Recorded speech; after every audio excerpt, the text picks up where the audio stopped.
Polres Lhokseumawe menggelar pemusnahan narkotika jenis sabu seberat 42,7 kg. Pemusnahan ini dilakukan di markas Polres Kota Lhokseumawe pagi tadi. Sabu seberat 42,7 kg tersebut merupakan sindikat jalur internasional.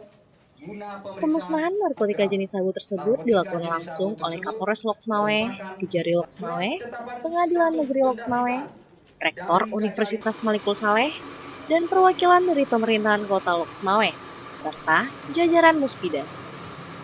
Sabu tersebut awalnya ditemukan pihak kepolisian pada tanggal 23 Agustus 2016 yang lalu di salah satu rumah warga Desa Tunong, Kecamatan Blangmangat, Kota Lhokseumawe.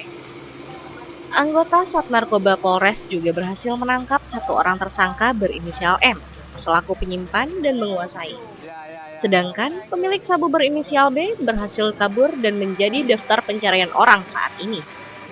Target pemasaran yang menjadi sasaran kelompok ini adalah Jakarta dan daerah lainnya yang akan dibawa melalui jalur Sumatera Utara. Berdasarkan hasil rekapan Ditres Narkoba dan Satreskrim Narkoba Polda Aceh, pada tahun 2015 hingga 2016 terdapat 1.132 kasus pengedaran narkoba di wilayah Aceh.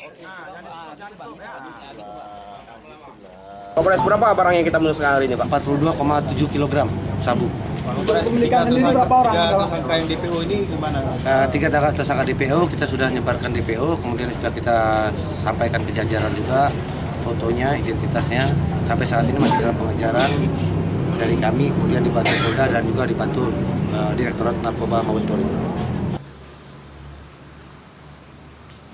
Sementara itu, tersangka penyimpanan sabu tersebut dibidik dengan ancaman hukuman mati atau masa tahanan seumur hidup.